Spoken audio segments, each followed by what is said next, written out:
राज्याचे मुख्यमंत्री यांचं अधिकृत निवासस्थान असलेल्या वर्षा बंगल्यावर जादूटोणा केल्याचा आरोप शिवसेना ठाकरे गटाचे नेते खासदार संजय राऊत यांनी केल्यानंतर राज्याच्या राजकारणात सध्या चर्चेला उधाण जात आहे। माझ्यासोबत या विषयावर बोलण्यासाठी अंधश्रद्धा निर्मूलन समितीचे अध्यक्ष प्राध्यापक श्याम मानव आहेत।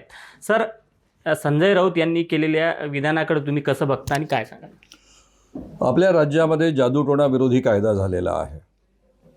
त्या कायद्यामध्ये एकतर डायरेक्टली उल्लंघन करणं हा एक भाग आहे आणि औरंगाबाद हायकोर्टाने जो निर्णय दिला त्यानुसार जर कोणी कायद्याच्या स्पिरिटच्या विरुद्ध एखादं कृत्य करत असेल किंवा बोलत असेल तोही त्यांनी कायद्याने गुन्हा ठरवलेला आहे। आता त्याचा जर आपण विचार केला तर या वक्तव्यांमध्ये कुठेही कायदा लागू होत नाही। पण संजय राऊत असं म्हणतायत की वर्षा बंगल्यावर शिंग काढून ठेवलेली आहेत, ज्याचा बळी गुवाहाटीमध्ये दिला गेला होता आणि त्या भीतीपोटी देवेंद्र फडणवीस वर्षा बंगल्यावर जात नाहीत हे ते म्हणतायत। आणि लोकांना ते खरं का वाटू शकतं? कारण आजचं जे सरकार आहे देवेंद्र फडणवीसांचं ते स्वतःच अंधश्रद्धा आहेत, अंधश्रद्धांचं समर्थन करतात, अंधश्रद्धा पसरवण्यामध्ये त्यांचा वाटा आहे। या पद्धतीची समजूत संपूर्ण महाराष्ट्रभर पसरलेली आहे आणि म्हणून या पद्धतीनं एखादं वक्तव्य दिल्यानंतर लोकांचा त्यावर विश्वास बसू शकतो। आता यावर पर्याय काय आहे? एक साधी गोष्ट आहे, बाबा मी जादूटोणा वगैरे असल्या प्रकारांना बिलकुल घाबरत नाही आणि म्हणून त्यांनी वर्षा बंगल्यावर राहायला जाणं। पण दुसरा महत्त्वाचा मुद्दा असा आहे की जो पुरोगामी महाराष्ट्र म्हणून ओळखला जातो, जगाच्या इतिहासामध्ये एवढा व्यापक कायदा ज्या महाराष्ट्राने एकमताने संमत केलेला आहे, त्या महाराष्ट्रामध्ये या पद्धतीनं अंधश्रद्धांचं स्तोम वाजत आहे, त्याला लोक घाबरत आहेत, राजकारणी घाबरत आहेत।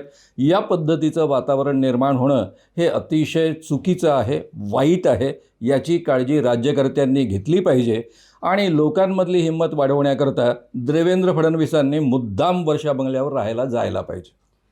तत्कालीन मुख्यमंत्री आणि आत्ताचे उपमुख्यमंत्री एकनाथ शिंदे यांनी कामक्या देवीला जाऊन त्या ठिकाणी रेड्यांची बळी दिली आणि त्याची शिंग वर्षा बंगल्याच्या परिसरातनी पुरल्याचा आरोप राऊत यांनी केला।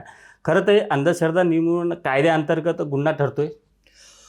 जर खऱ्या अर्थानं शिंदेंनी या पद्धतीनं कृत्य केलेलं असेल तर तो कायद्याने गुन्हा ठरतो।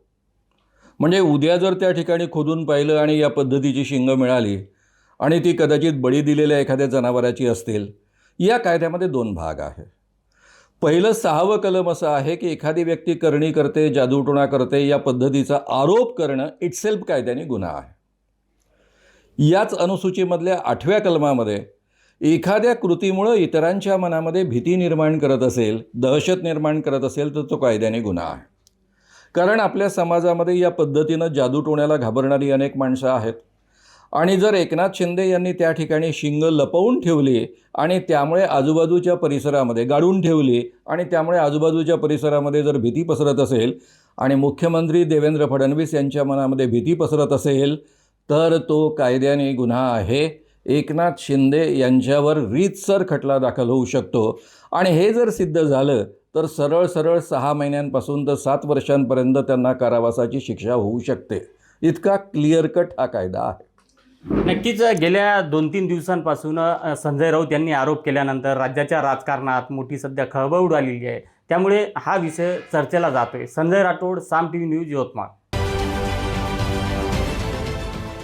देश विदेशातील प्रत्येक घडामोडींचे लाईव्ह अपडेट मिळवण्यासाठी आता साम टीव्हीच्या सर्व सोशल मीडिया प्लॅटफॉर्मला लाईक, फॉलो आणि सबस्क्राईब करा। तसंच सर्व नोटिफिकेशनसाठी बेल आयकॉन प्रेस करायला विसरू नका।